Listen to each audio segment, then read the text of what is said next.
Assalamualaikum warahmatullahi wabarakatuh. Nama saya Ujang Syafi SPD MPD dari SD Negeri Losari Kidul 2, calon guru penggerak Angkatan 7 Kabupaten Brebes. Saya akan memaparkan demonstrasi kontekstual modul 1.4 tentang budaya positif dan penerapan segitiga restitusi di sekolah saya. Dengan bimbingan Bapak Edi Pujianto sebagai fasilitator dan Bapak Muhammad Somad sebagai pengajar praktik. Apa itu restitusi? Restitusi merupakan proses menciptakan murid pada kondisi tertentu untuk memperbaiki kesalahan mereka, sehingga mereka bisa kembali pada kelompoknya dengan karakter yang lebih kuat. Segitiga restitusi, yang pertama adalah menstabilkan identitas, yang kedua validasi tindakan yang salah, dan yang ketiga menanyakan keyakinan. Praktik penerapan segitiga restitusi, kasus yang pertama adalah kasus mencontek dan yang kedua adalah tidak mengerjakan PR. Skenario kasus pertama yang saya lakukan adalah kasus ini ketika siswa saya kelas 6A sedang mengadakan soal ulangan harian. Saya melihat ada salah satu murid yang mencontek. Dalam kesepakatan kelas 6A yang telah disepakati, ada salah satu nilai kebajikan yang telah disepakati dan diyakini semua murid kelas 6A, yaitu jujur. Ini artinya bahwa semua murid harus jujur dalam mengerjakan segala tindakan.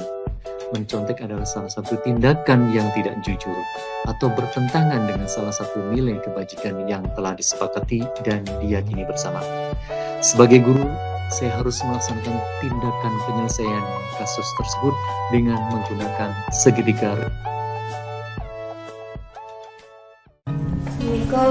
Waalaikumsalam warahmatullahi wabarakatuh. Selamat siang Ainun. Selamat siang Pak. Bagaimana kabarnya hari ini? Alhamdulillah baik. Ya baik. Ainun tahu nggak kenapa Bapak panggil ke sini? Enggak tahu Pak. Oh iya. Tadi ketika ulangan Bapak lihat Ainun melihat jawaban temannya. Ya. Apa artinya itu? Mencontek. Mencontek. Oh mencontek ya. Menurut Ainun mencontek itu perbuatan baik atau tidak?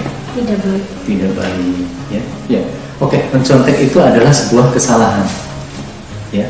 Tetapi Bapak sekarang mau manggil Ainun itu bukan mencari-cari kesalahan. Bapak juga pernah dulu membuat kesalahan, sama dengan Ainun, ya. Tapi bagaimana cara memperbaikinya? Kira-kira Ainun bagaimana cara memperbaikinya? Dengan mengerjakan semampunya. Iya, dengan cara mengerjakan semampunya, ya. Kenapa sampai mencontek ini? Kalau boleh Bapak tahu kenapa? Karena tadi malam saya tidak belajar. Tidak belajar ya. Ya. Sampai tidak belajar itu kan kenapa? Mengasuh adik dan karena ibu lagi sakit. Ibunya lagi sakit. Sudah diperiksa ke dokter? Rencananya hari ini sepulang sekolah sama ayah. Sama ayah ya. Jadi sepulang sekolah mau ke rumah sakit ya. Oke, semoga ibunya Ainun cepat sembuh ya. Amin, terima kasih Pak. Ainun masih ingat nggak kesepakatan kita di awal semester 1 bahwa mencontek itu termasuk apa? Perbuatan tidak baik dan tidak jujur. Ya, perbuatan tidak baik dan tidak Jujur. jujur. Menurut Ainun, jujur itu baik atau tidak? Baik karena dengan jujur kita dapat dipercaya orang lain. Oh iya. Nah sekarang Bapak mau nanya, apa yang perlu Ainun lakukan agar Ainun tidak mencontek? Karena mencontek itu perbuatan yang tidak baik. Apa yang sekarang yang Ainun lakukan? Mengerjakan semampunya. Mengerjakan semampunya ya. Jadi tidak usah melihat pekerjaan orang lain. Toh orang lain itu teman-teman Ainun tidak tentu jawabannya itu benar. Ya, mengerjakan semampunya. Terus apa lagi? Berdoa kepada Allah. Berdoa kepada Allah, mudah-mudahan diapakan ya? Dilancarkan. Nah, sekarang Ainun sudah tahu apa yang harus Ainun lakukan mulai sekarang. Tahu kita harus jujur dalam segala perbuatan dan selalu berdoa kepada Allah. Nah, hari ini Ainun sudah komitmen mulai hari ini ya. Jadi akan berusaha menjadi pribadi yang jujur, melaksanakan dengan kemampuannya dan berdoa kepada Allah ya. Itu menjadi komitmen Ainun. Pak Guru bangga, Pak Guru hargai itu dengan kejujuran Ainun. Sekarang bisa lebih terbuka supaya kedepannya nanti Ainun bisa lebih baik lagi ya. Baik, itu saja. Silakan kembali beristirahat. Barangkali mau jajan silakan ya. Oke.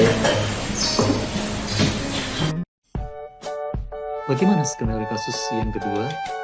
Rafa adalah murid kelas 6A SD Negeri Losari Kidul 2. Pagi hari ketika saya memasuki kelas dan mengawali kegiatan berdoa bersama serta membacakan surat-surat pendek, Rafa terlihat tidak fokus dan sibuk mengerjakan sesuatu di atas mejanya. Setelah saya menghampirinya, ternyata Rafa sedang mengerjakan PR yang seharusnya dikumpulkan dan dinilai. Assalamualaikum Pak. Waalaikumsalam. Silakan Rafa. Iya.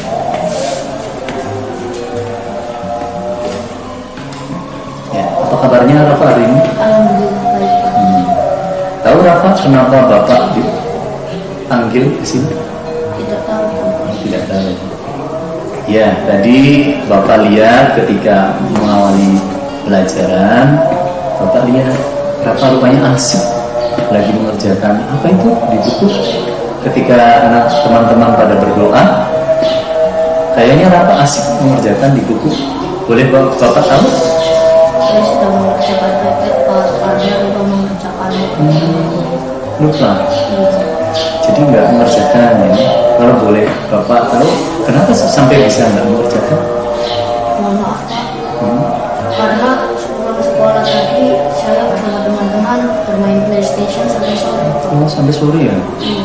Bermain PlayStation enak ya? Iya. Oh, iya, bermain PlayStation itu enak. Bapak juga suka main PlayStation, tapi harus bisa membagi waktu ya antara PR, barangkali ada PR atau tidak, kan setelah selesai sekolah bisa dibuka ya. Terus kenapa sampai malamnya kan bisa? Kebetulan saya ikut bersama orang tua untuk menjenguk saudara saya yang sedang sakit di rumah sakit Pak. Pulangnya malam dan saya capek langsung tidur. Saudaranya sakit ya, Iya. jadi sampai Rafa kecapean terus tidur, lupa ada PR ya. Oke ya. Jadi Rafa masih ingat nggak kesepakatan kelas kita kalau nggak mengerjakan PR? Ingat apa ya? Tugas saya tidak dinilai. Oh, tidak dinilai ya. Itu sudah menjadi kesepakatan kita di kelas ya. Sudah di awal semester kemarin kita menjadi sepakat bahwasanya kalau tidak mengerjakan PR, PR-nya telat, itu tidak dinilai. Keyakinan kelas mana menurut Rafa yang sesuai dengan Rafa? Tidak boleh mengerjakan PR di sekolah. Iya, tidak mengerjakan. Konsekuensinya apa? Tidak disiplin. Tidak disiplin ya, tidak disiplin berarti Rafa harus bisa membagi waktu antara pekerjaan, PR dan lain-lainnya ya. Setelah tahu konsekuensinya, lalu apa tindakan Rafa setelah itu? Saya akan lebih bisa membagi waktu antara bermain dan belajar, dan saya akan membuat jadwal pelajaran dan dipasang di tempat yang bisa terbaca. Oke. Lalu setiap hari sepulang sekolah saya akan melihat jadwal sekolah pelajaran. Oke, konsisten ya, itu berarti namanya disiplin waktu seperti itu ya. Kira-kira apa yang telah Rafa komitmen tadi pada diri, Bapak hargai itu, karena dengan komitmen diri akan menjadikan Rafa itu disiplin ya, disiplin terhadap waktu, terhadap diri sendiri seperti itu ya. Oke, bagus, semoga harapan Rafa disiplin waktu dapat bisa dimulai dari dini ya, mulai sekarang. Bapak doakan semoga Rafa bisa menjadi anak yang jujur dan disiplin. Kira-kira mulai kapan akan? Insya Allah hari ini dan seterusnya Pak. Amin ya, mudah-mudahan mulai sekarang Rafa harus bisa disiplin waktu. Oke, mulai hari ini ya. Jadi mulai hari ini Rafa akan disiplin waktu, bertanggung jawab agar menjadi pribadi yang lebih baik lagi. Semangat ya Mas Rafa ya. Oke, silakan boleh istirahat kembali dengan teman-temannya. Terima kasih Pak. Iya. Assalamualaikum warahmatullahi wabarakatuh. Perkenalkan, nama saya Ainun Niswa dari kelas 6A. Bahwa hari ini saya mendapatkan pelajaran dari Pak Ujang, yaitu nilai kejujuran. Nilai kejujuran itu adalah nilai penting bagi kita. Dan jika mengerjakan ulangan, kita juga mengerjakan semampunya. Dan juga satu lagi, berdoa kepada Allah. Demikian dari saya, terima kasih. Assalamualaikum warahmatullahi wabarakatuh. Nama saya Rafa Maulana Hamid dari kelas 6A, dan saya hari ini mendapatkan pelajaran dari Pak Ujang, yaitu membagi waktu antara bermain dan belajar sangatlah penting. Apalagi saat kita ingin ujian, kita harus bisa membagi waktu antara bermain dan belajar. Sekian, terima kasih.